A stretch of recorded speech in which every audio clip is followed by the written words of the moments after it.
Fala, meu povo lindo! Começou a Champions, hein? Quer dizer, os playoffs da Champions. Aqui em Istambul, a casa do Fenerbahçe. Que casa bonita, primeira vez aqui. Nunca tinha vindo pra cá, já fiz aqui final da Champions, que o City foi campeão, lá no Atatürk.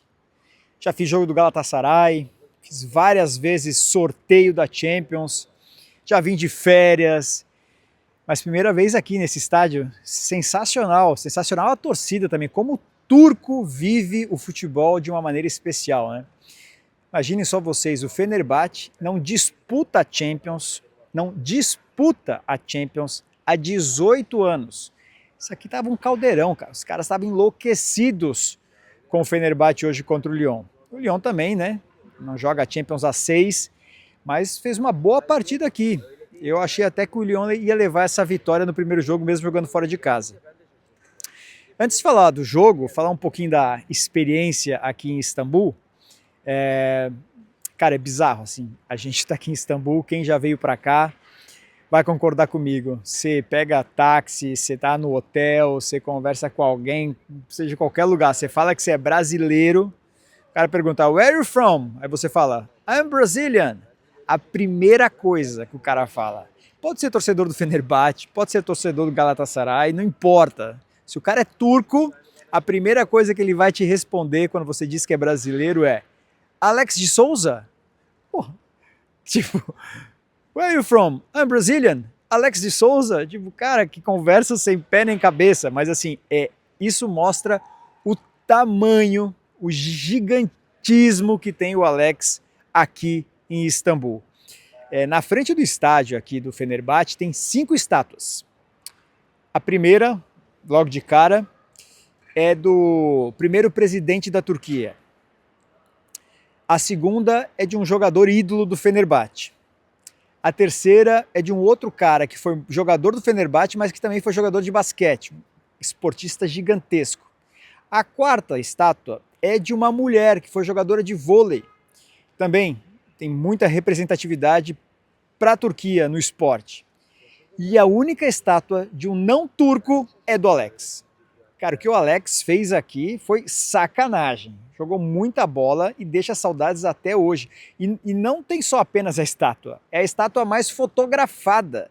Eu estava gravando material para o SBT Sport de domingo, então fui gravar ali na frente das estátuas, ou seja, tem 4 turcos ali e o Alex, e todo mundo vai bater foto com o Alex. Cara, impressionante. Bom, é o maior artilheiro do Fenerbahçe na Liga dos Campeões, é o cara que mais jogou pelo Fenerbahçe em Liga dos Campeões, deixa muitas saudades aqui, mas legal assim, essa relação do Alex, mas de brasileiros também com o Fenerbahçe, né? Vamos lembrar que além do Alex, o David passou por aqui, o Diego Ribas, o Roberto Carlos, o Zico.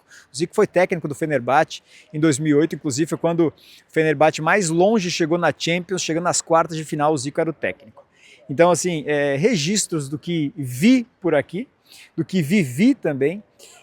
O que eu sofri um pouquinho aqui foi para comer, para falar a verdade. Lá de fora do estádio tem uma porção de restaurantes, mas a comida não é tão boa assim, tão bem servida. Queria hoje comer um kebabzinho com arroz, uma saladinha, não tinha. Era só no wrap. Então fica essa crítica pública aqui neste canal. Cara, falar um pouquinho do jogo. Esse Fenerbahçe, cara, eu confesso que eu esperava mais.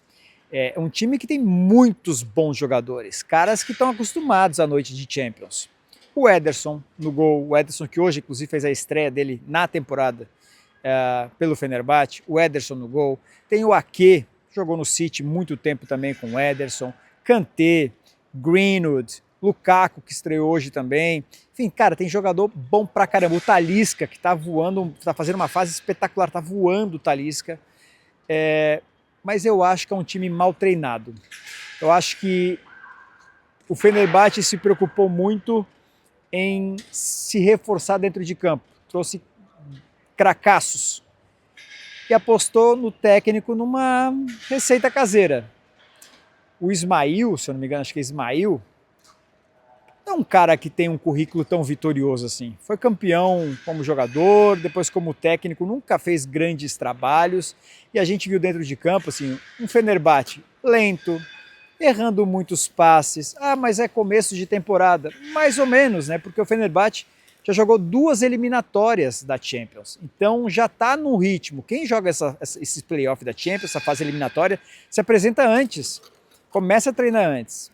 E esperava um ritmo de jogo um pouco mais acelerado por parte do Fenerbahçe. Acho que ficou muito a desejar, esse time tem muito potencial, tem muita qualidade para poder desenvolver, fazer... Hoje contra o Lyon, favoritaço o Fenerbahçe, apostava numa vitória assim tranquila, 2-3-0, até por diferença dos elencos, né? O Lyon, apagar a luz aqui, o Lyon não tem um time tão estrelado assim como o Fenerbahçe, mas é muito bem treinado pelo Paulo Fonseca, ao contrário do Fenerbahçe. Então acho que fica essa lição. Na semana que vem eles voltam a se enfrentar lá na França, e aí quem vencer está classificado para a fase de Liga da Champions. O Fenerbahçe podia ter feito um baita resultado dentro de casa, não conseguiu, o empate em 1-1 ficou até amargo, eles saíram atrás do placar, conseguiram empatar no começo do segundo tempo, uma jogadaça do Greenwood, ainda sofreram 2 bolas na trave, passaram um sufoco aqui, então acho que tem que melhorar muito esse time do Fenerbahçe. Tem bons jogadores, mas é mal treinado, é um time lento, é um time chato de ver jogar. Vamos ver se na semana que vem, tem uma semana aí para melhorar, acho que é pouco tempo para conseguir uma evolução tão grande assim, mas mesmo se classificar para a fase de Liga da Champions, vai sofrer um bocado, porque aí vai pegar time grande, time poderoso, imagina encarar Real Madrid, Barcelona, Bayern de Munique aqui, aí sim que o Fenerbahçe vai sofrer um bocado. Mas é isso, 1-1 foi uma baita experiência aqui em Istambul, gostei mais do Lyon do que gostei do Fenerbahçe, mas o resultado totalmente aberto para a semana que vem, vamos ver o que acontece. 18 anos que o Fenerbahçe não joga a Liga dos Campeões, 6 anos que o Lyon não joga a Liga dos Campeões. O Endrick faz falta nesse time do Lyon, hein? Se o Endrick tivesse em campo hoje aqui, acho que a coisa teria sido diferente a favor do Lyon. O próprio Paulo Fonseca falou isso depois na Flash Interview, quando eu tive um papo com ele, ele falou, olha, a gente teve até o jogo na mão, a gente poderia ter tido um resultado melhor. Eu concordo com o Paulo Fonseca, principalmente pelas 2 bolas na trave, falta um pouquinho de sorte ali para o Lyon. Teve competência para sofrer na hora que tinha que sofrer, mas fez o gol também no momento crucial, dando a vantagem e colocando o Fenerbahçe contra as cordas. Agora, a festa que essa torcida fez aqui, essa torcida aqui merece um time muito mais competitivo, um time muito mais vitorioso. Não disputa Champions, faz tempo que não é campeão turco também, com tanto dinheiro, mas pouco futebol. Valeu, galera, obrigado quem esteve até agora aqui no canal. Curte esse vídeo aqui, deixa um comentário, compartilha também, quero saber a sua opinião se você viu esse jogo. Se você concorda que o Fenerbahçe tem muito mais potencial para entregar, muito mais bola para entregar do que tem entregado até agora. Valeu, abraço. Semana que vem estou indo para a Noruega fazer Bodø Glimt e NEC pelo jogo 2 dos playoffs da Champions. E aí sim vale a classificação para a fase de liga e aí o bicho pega. Valeu, senhores. Beijo, abraço e é nóis.